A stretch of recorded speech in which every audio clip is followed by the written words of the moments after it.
Halo sobat di mana saja Anda berada.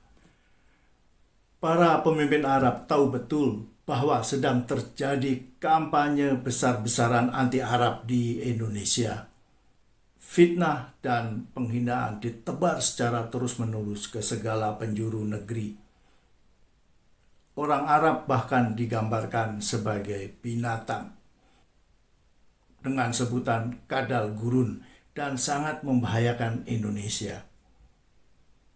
Mereka, para pemimpin Arab itu, tentu juga tahu siapa sponsor dan dalang di balik kampanye brutal ini, yaitu kaum elit politik dan ekonomi yang saat ini sedang berusaha keras untuk melanggengkan kekuasaannya melalui pemilu 2024. Sumber informasi utama para pemimpin tersebut tentu saja adalah kedutaan-kedutaan besar mereka yang secara serius mengamati semua peristiwa politik di Indonesia, terutama yang berkaitan dengan dunia Arab. Inilah mengapa dua pemimpin Arab yang hadir dalam KTT G20 di Bali tak mengembuskan harapan baru tentang hubungan antara negara mereka dengan Indonesia. Mereka membatasi diri pada masalah-masalah atau hubungan keagamaan semata. Kedua pemimpin Arab yang hadir dalam KTT G20 di Bali adalah putra mahkota sekaligus Perdana Menteri Arab Saudi, yaitu Pangeran Muhammad bin Salman dan Presiden Uni Emirat Arab Sheikh Mohammed bin Zayed Al Nahyan.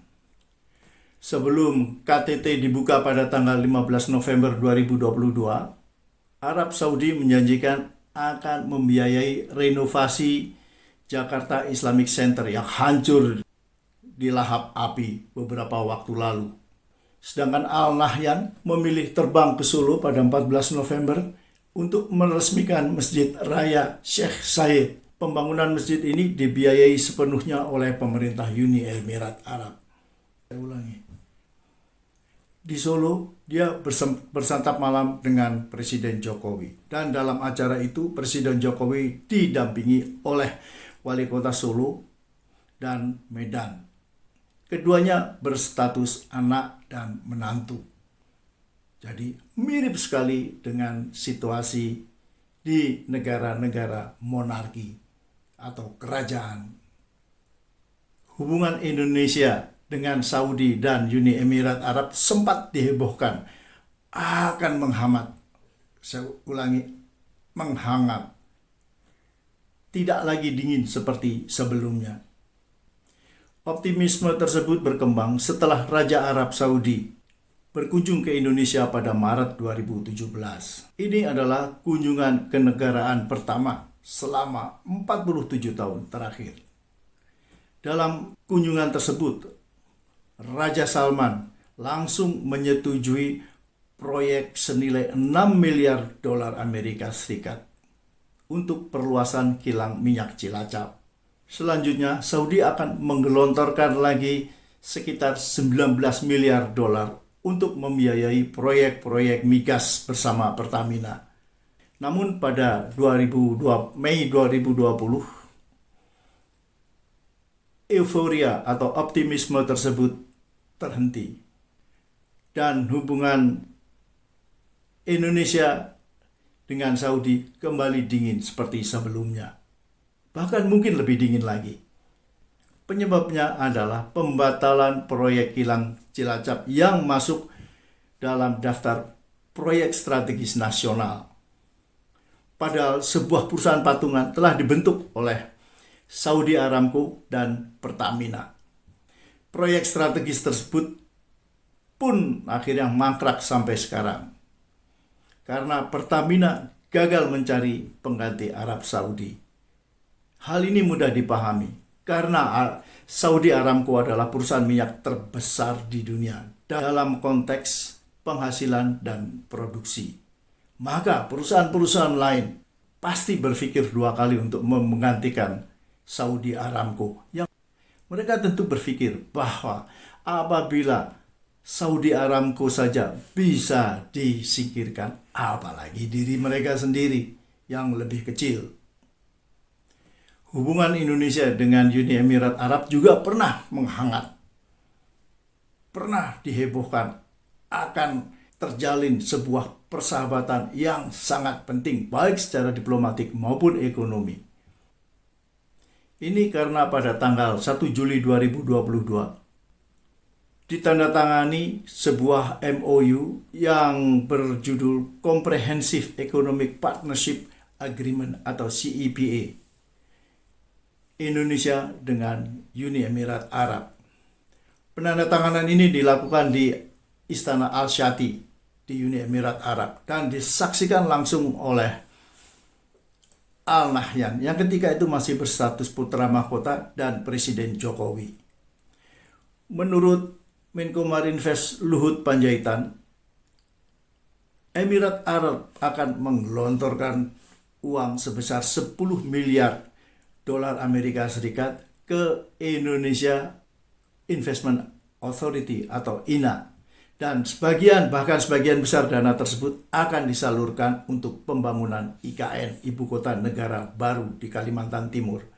Namun sampai kunjungannya di Indonesia berakhir, Al Nahyan tidak sedikit pun menyinggung CEPA, termasuk rencana investasinya. Padahal bagi Uni Emirat Arab, merealisasikan investasinya di Indonesia bukanlah hal yang sulit. Tahun ini, pengelola dana investasi pemerintah Uni Emirat Arab yang bernama Abu Dhabi Investment Authority masuk dalam daftar investor terbesar ketiga di dunia dengan nilai aset sekitar 708 miliar dolar Amerika. Luhut Panjaitan yang non-muslim sebagai ketua tim percepatan investasi Arab Saudi dan Uni Emirat Arab. Luhut juga pernah diutus oleh Presiden Jokowi untuk menemui bin Salman dalam rangka kuota haji Indonesia.